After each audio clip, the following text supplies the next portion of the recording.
ఫిబ్రవరి 28న లలితా మాతాజీ గారి ఆధ్వర్యంలో మీ చేతులతో శ్రీచక్రార్చన దత్త కళ్యాణం చేసుకునే అద్భుత అవకాశం సంప్రదించండి.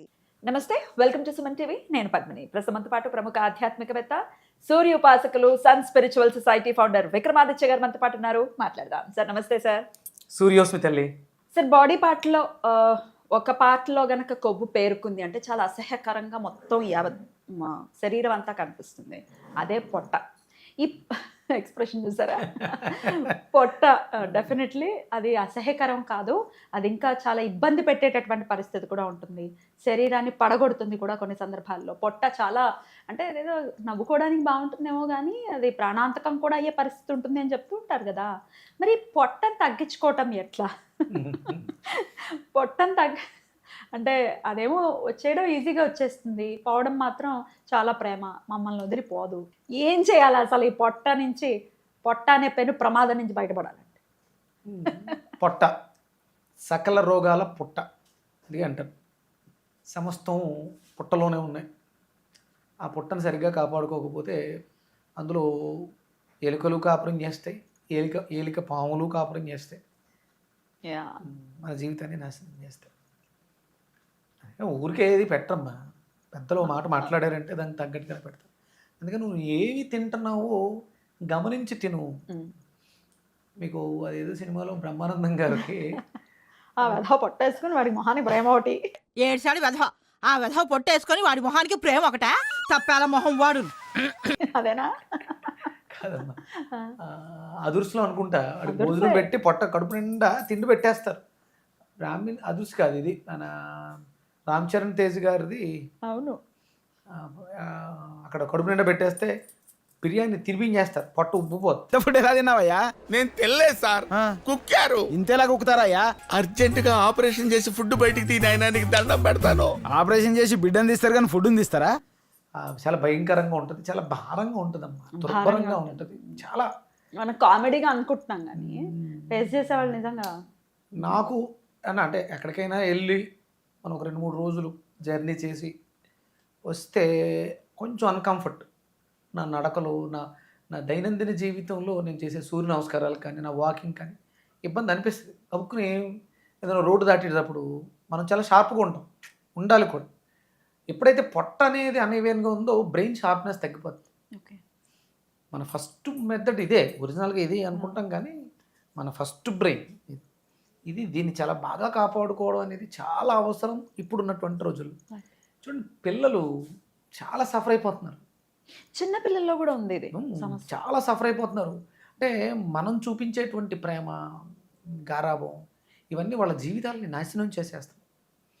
పూర్వం ఒక స్టేజ్ వచ్చేంత వరకు కేవలం తల్లిపాలు, ఆ తర్వాత ఏదో పోతపాలు, చాలా తేలికపాటి జీర్ణం అయ్యేటువంటి ఆహారం. ఇప్పుడు లేసులు, ఇంకా ఆల్ జంక్ ఫుడ్ సర్వనాశనం. చిన్న చిన్న వయసుల్లోనే పెద్ద పెద్ద రోగాలు, అంతుబట్టని రోగాలు. దీనికి కారణం ఏంటంటే మన ఆహార వ్యవస్థ, విపరీతంగా కాలుష్యం, ఇవన్నీ ప్రతిదీ ఒకటొకటి ఇంటర్లింక్. అందుకని ఇప్పుడు అంటే ఇది వరకు ఒక 2026 ఒక 6-7 ఏళ్ల క్రితం విక్రమాదిత్య జర్నీస్కి ఇప్పుడున్నటువంటి విక్రమాదిత్య జర్నీస్కి చాలా వ్యత్యాసం. అంటే నేను ప్రతిదాన్ని ఫస్ట్ నేను ఆచరించి అది నాకు ఏ రకమైనటువంటి రిజల్ట్స్ ఇచ్చింది దాన్ని అనలైజ్ చేసుకుని దానితోనే మాట్లాడతాను. ఇదివరకు మనం ఎక్కడికైనా ప్రయాణానికి వెళ్తున్నప్పుడు ఏమన్నా డబ్బాల్లో పట్టుకెళ్తాం, కామన్ కదా. చిరుతిళ్ళు జర్నీలో నేను ఈ 4 days మొన్న ఉజ్జయినికి ముందు అంటే 30th బయలుదేరాం మధ్యాహ్నం 12 గంటలకి. 31st మార్నింగ్ 5 కల్లా 6కి ఉజ్జయినిలో ఉన్నాం. Continuation journey 17-18 hours. మధ్యలో ఇలా కూర్చోవడం అంతే. మధ్యాహ్నం బయలుదేరాం, ఎక్కడో ఆగుతాం, డిన్నర్ అయిపోయింది. అంటే కంటిన్యూస్గా ఇలా కూర్చొని ఉన్నాం, కాళ్ళు ఎలాడేసుకుని జర్నీలో కూర్చొని ఉంటాం.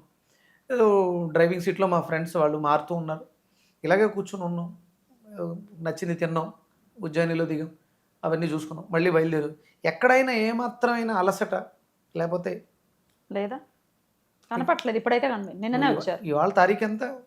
ఇవాళ 4వ తారీఖు. నిన్న వచ్చారా? 1వ తారీఖు ఆదివారం అక్కడ హోమం చేశాను. 2వ తారీఖు ఉజ్జయిని నుంచి ఓంకారేశ్వర్ వచ్చాం. ఓకే. ఓంకారేశ్వర్లో మధ్యాహ్నం 3 గంటలకు బయలుదేరాం. నిన్న తెల్లవారుజామున 5 కల్లా హైదరాబాద్లో ఉన్నాం. యూర్ ఆల్ నార్మల్, ఏం అలసట అసలు? మామూలుగా ట్రైన్ జర్నీయే బోల్డంత అలసటగా ఉంటుంది. ఇది పడుకుని అన్ని కంఫర్ట్. అలసటే. ఇక్కడ డ్రైవర్ అంటే డ్రైవింగ్ సీట్లో వాళ్ళు చేస్తున్న మనకు ఒక రకమైనటువంటి అది ఘాటీ రోడ్లు అవి. ఎంతసేపు జర్నీలో ఎక్కడ బాడీలో ఎలాంటి అలసట్లేదు. ఎందువల్ల లేదు? ఎందుకు అంటే ఫోకస్ అంతా కూడా నేను వెళ్ళే దాంట్లో గోరుచిక్కుళ్ళు, నిమ్మకాయ ముక్కలు, బెండకాయలు, దొండకాయ ముక్కలు ఇవే పట్టుకెళ్ళింది స్నాక్స్ కింద. ఇవేనా చిరుతిళ్ళు? చిరుతిళ్ళు అవే. డ్రైవర్ చేయి చాపితే ఏమైనా తినడానికి 2 బెండకాయలు చేతిలో పెడితే ముచ్చులు. ఇంతకే రా బెండకాయలు. రా బెండకాయలు, గోరుచిక్కుళ్ళు నేను నిమ్మకాయని మిరియాల పొడి వేసి ఊరబెట్టా వెళ్ళడానికి 2 రోజుల ముందే. దాన్ని ఓపెన్ చేసి అది చేతిలో పెడితే అంటే నిద్రలేమితనం. డ్రైవింగ్ చేసే వాళ్ళు చాలా అలర్ట్గా ఉండాలి, బ్రెయిన్ షార్ప్గా ఉండాలి. ఇలా చాలా బాగుంటాయమ్మా. అంటే ఇప్పుడు నేను ఏదో గొప్పగా తింటున్నాను అని కాదు, కానీ చాలా బాగుంటాయి. ఫర్మెంటేషన్ చేసినటువంటి వంకాయ ముక్కలు, నిమ్మకాయ పిండేసి ఉప్పు మిరియాలు పెడితే బాగుంటాయి అవి. అవి తింటూ జర్నీ. ఎక్కడ వాటర్ పొల్యూషన్, ఏమి హైజీనిక్గా లేవు. ఏ హోటల్లో పడితే ఆ హోటల్లో తిన్నాను. ఆ హోటల్లో వాళ్ళు ఇచ్చిన మంచినీళ్ళు, అక్కడ ఉన్నటువంటి ఫుడ్ అవి తిన్నాం. సాయంత్రం పడుకునేటప్పుడు గొంతు మారిపోవడాలు. ఇగో నేను మాట్లాడుతున్నారు కదా, అంటే జలుబు చేయటాలు. నార్త్ సైడ్ కి వెళ్ళిపోతే అక్కడున్న ఇది వేరు, అట్మాస్ఫియర్ విపరీతమైనటువంటి చలి, వెదర్ వేరు. -15 అంట.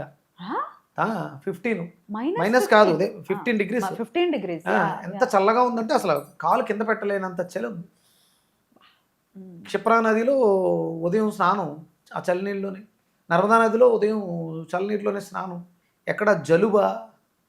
ఇవన్నీ ఈ వెజిటబుల్ థెరపీనే మిమ్మల్ని ఎలా అంటే విజయ పదంలో నడిపిస్తుంది ఆరోగ్యపరంగా? 100%. అందుకనే దానికి నేను పేరు పెట్టింది Leo diet, living energetic organ diet. ఇప్పుడు అంత జర్నీలో అంత మెలకుగా ఉండి గట్టిగా జర్నీలో పడుకుని ఉంటే 2-3 గంటలు నిద్రపోతాం. మిగతా జర్నీ అంతా వాళ్ళతో మాట్లాడుతూ ఉండబోతారు. కంటిన్యూస్ ఎక్కడ బ్రేక్ ఇచ్చి నిద్రపోవడం కాదు. షిఫ్ట్ అయ్యేవారు, మారుతూ ఉండేవారు. అది but this is just a part. ఇది మీ లైఫ్లో మీరు చూస్తున్నటువంటి ఒక బ్యూటిఫుల్ ఇది. అయితే ఈ పొట్ట అనే దానికైతే మరి మీరు ఎట్లా సజెస్ట్ చేస్తారు? మీకు కాల్స్ వస్తూ ఉంటాయి ఊళ్ళంతమంది మీ ఫాలోవర్స్. పొట్టతో బాధపడని వాళ్ళు అంటే ఎవరు లేరు, మ్యాక్సిమం ఉన్నారు. అది రకరకాలు డ్రింక్ హ్యాబిట్తో పొట్ట రావటం ఒకటి, ఊబకాయంతో పొట్ట రావటం ఒకటి, ఆడవాళ్ళకి సిజేరియన్ తర్వాత ఒక పౌచ్ ఉండిపోవటం ఒకటి, ఇట్లాంటివి రకరకాలు ఉన్నాయి సార్. దీన్ని ఎట్లా అడ్రస్ చేయాలి? అదే మామయ్య, వీటిలన్నిటికీ రీజన్ ఒక్కటే. ఆల్కహాలిక్ ఉన్నవాడు ఏం చేస్తాడు? ఆల్కహాల్ హై అసిడిక్ నేచర్లోకి తీసుకెళ్ళిపోయి క్రేవింగ్స్ ఎక్కువ ఉండి అక్కడ పెట్టినటువంటి స్టఫ్ తినేటివే. ఇక్కడ డ్రింక్తో పాటు స్నాక్స్, ఇంటికి వెళ్ళిన తర్వాత ఆఫ్టర్ ఫుడ్ ఇవన్నీ కూడా హెవీ అయిపోయి ఇండైజెషన్. నువ్వు వేసిన దాన్ని డైజెస్ట్ చేసుకునే సిస్టమ్ పోయింది. నువ్వు ఎంత వేస్తే అంత నీకు ఊబకాయం కింద మిగిలిపోతుంది. అందుకని అసలు మనకి ఉదయం ఉన్నది బ్రేక్ఫాస్ట్ మనది కాదు, అసలు మనది ఫలాహారము. ఫలహారం అంటే మనం టిఫిన్లు అనుకుంటాం. టిఫిన్ కొంచెం ఫలహారం చేస్తారా అంటాం కదా ఎవరైనా అతిథి వస్తే.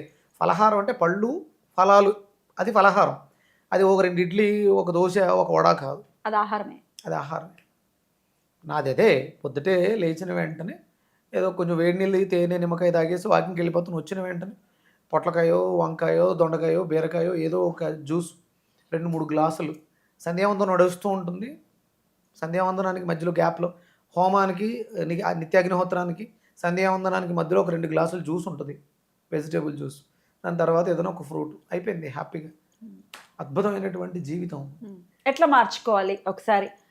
ఏం చేయాలి చెప్పండి మరి? స్టబర్న్గా ఉన్నటువంటి పొట్ట కొంచెం తగ్గాలి అని అనుకుంటే ఇప్పుడు ఉన్నటువంటి పరిస్థితులలో ఎక్సోక్రైన్ గ్లాండ్ సిస్టమ్ పనిచేయట్లేదు జనాలు ఎవరికి. శ్వాసరస వ్యవస్థ పనిచేయట్లేదు అందరికి, 99% అందరికీ పనిచేయట్లేదు.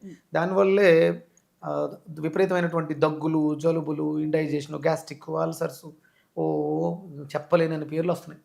వాటన్నిటికీ కారణం. దాన్ని సరి చేసుకోవాలంటే ముందు ఫస్ట్ డైజెషన్ సిస్టమ్ బాగుండాలి. యాష్ గార్డ్ ఎసిడిక్ నేచర్ని ఆల్కలైన్లో మార్చు. దాంతోపాటు నానబెట్టినటువంటి బెండకాయ నీళ్లు. మనకి నీళ్లు తాగే అవసరం చాలా ఉంది, కానీ ఎక్కువ తాగలేకపోతున్నాం. ఎందుకంటే మనం చేసే పనికి ఎక్కువ వాష్రూమ్కి దాహమే. వెళ్ళాలంటే అవ్వదుగా. దాహం కూడా వేయట్లేదు. 10 గ్లాసులు వాటర్ తాగితే ఎంతో, ఒక్క గ్లాసు బెండకాయ నీళ్ళు తాగితే అంత. బాబా. అంత డెన్సిటీని పెంచుద్ది, Okay. చిక్కగా ఉంటుంది. తాగేటప్పుడు ఒక గమ్ము లోపల జిగటగా వెళ్తుంది. చాలా బాగుంటుంది. ప్లస్ అద్భుతం అనమాట. రీసెంట్గా పెల్విక్ జంక్షన్ ఓపెన్ అయిపోయి యూరిన్ దాంట్లోంచి పాపం లేడీ ఆవిడ అదే మలద్వారంలోంచి రావాల్సిన వేస్ట్ మెటీరియల్ యూరిన్ ట్రాక్లోంచి వస్తుంది. అమ్మ బాబోయ్, ఇటువంటి సమస్య ఉంటుందా? అసలు సార్ బెండకాయ గింజలు నేను పాస్కెళ్తే వచ్చేస్తున్నాయి సార్ అంటే, మై గాడ్, yeah. దాన్ని ఏంటి ఎట్లా? ఓకే, అదే చెప్పా. అందుకని ఎక్కువ నీళ్ళు తాగితే ఎక్కువ పాస్కెళ్ళాలి. అందుకని బెండకాయ నీళ్ళు తాగితే 10 గ్లాసులు తాగితే ఒక గ్లాస్ ఇది సరిపోతుంది. కాబట్టి ఆ ప్రాబ్లమ్ని సాల్వ్ చేసి ఆ ట్రాక్ మార్చుకోవాలి శరీరమే. ఇది డాక్టర్లు వాళ్ళు చేసే పని కాదు, శరీరమే తను తనని మార్చుకుంటుంది. తాను క్యూర్ అంటే చేసుకోవాలి. మలద్వారం దగ్గర ఇబ్బంది ఉందని ట్రాక్ మార్చుకొని ఫిషరీస్ వేరే ట్రాక్ వేసుకుంటే బయటకు రావడానికి వేస్ట్. బాడీ చేసింది అది, అక్కడ అవకాశం లేక ఇటు యూరిన్ ట్రాక్లోంచి లిక్కించేసింది. వర్ణించగలమా ఆవిడ బాధ? సార్ వాష్రూమ్కి వెళ్ళి నేను వాష్ చేసుకోలేకపోతున్నాను, మంట విపరీతం, ఎన్నిసార్లు చేస్తారు, కారిపోతుంది, అన్కంట్రోల్, అక్కడ ఏమి గేట్ ఉండదు. ఇలాంటి పరిస్థితులు బెండకాయలు చాలా అద్భుతంగా పనిచేస్తే మన శరీరంలో మన వ్యవస్థలను మార్చుకోవటానికి. ఇది నేను ప్రాక్టికల్, నా క్లయింట్ బేస్ ఇప్పటికీ నేను 50,000 కంప్లీట్ చేశాను. ఈ 5 ఏళ్లలో మనం వీడియోల ద్వారా మన వాళ్ళకి చేసినవి 50,000 కేసులు, డిఫరెంట్ ఆన్ రికార్డ్. ఇది ఆన్ రికార్డ్. ఏదో ఊరికే మాట పూర్వకంగా చెప్పడం దగ్గర కాదు, వాళ్ళ నంబర్లతో వాళ్ళ సహా పేర్లు, నంబర్లు. ఫోటోలు, ఫోన్ నెంబర్స్ అన్నీ ఉన్నాయి. అయితే సార్, అయితే ఎట్లా డైలీ ఎలా తీసుకోవాలి? యాష్ గార్డ్ అన్నారంటే బూడిద గుమ్మడికాయని, అలాగే ఈ బెండకాయలని ఎట్లా తీసుకోవాలి పొట్ట తగ్గించుకోవాలి? పొద్దుటే గోరువెచ్చటి నీళ్ళు తేనె నిమ్మకాయతో తాగి తర్వాత బ్రష్ అవి చేసేసుకుని ఒక గ్లాసు బూడిద గుమ్మడికాయ జ్యూసు, చిన్న అల్లం మొక్క, కొంచెం మిరియాల పొడి, ఉప్పు వేసుకుని మినిమం 200 గ్రామ్స్ 200 గ్రామ్స్ ఒక గ్లాసు వాటర్ పోయండి. బూడిద గుమ్మడికాయ మరి తొక్క తీసేయాలి? తొక్కతో సహా, మరి దాని తొక్కతో పైన బూడిద ఉంటుంది కదా, లైట్గా కడగండి అంతే. కడగండి. కడిగేసి తొక్క గింజలతో సహా మొత్తం హోల్ మెత్తగా గ్రైండ్ చేసుకుని, జింజర్ యాడ్ చేసుకుని బాగా గ్రైండ్ చేసి వడకట్టి దాంట్లో కొంచెం మిరియాల పొడి, ఉప్పు వేసుకుని చప్పరిస్తూ కూర్చుని నిదానంగా తాగండి. ఒక గ్లాస్. తర్వాత బెండకాయ నీళ్ళు ఒక గ్లాసు. ఒక గ్లాస్ బెండకాయలు రాత్రి నైట్ నానబెట్టేసుకుంటే 1 లీటర్ నానబెట్టుకుంటే మధ్యాహ్నం వరకు ఆ నీళ్ళు తాగుతూ ఉండొచ్చు. 1 లీటర్లో ఎన్ని బెండకాయలు వేసుకో? 10 బెండకాయలు వేసుకో. 10 బెండకాయలు. రైట్. చాలా కడిగేసుకుని వేసేసుకుంటే అల్సర్స్ తగ్గుతాయి, గ్యాస్ట్రిక్ తగ్గుతుంది, చాలా రకాల ప్రాబ్లమ్స్ తగ్గుతాయి. చాలా బాగుంటారమ్మా. ఇది నేను ఎన్నాళ్ళు ప్రాక్టీస్ చేయాలి?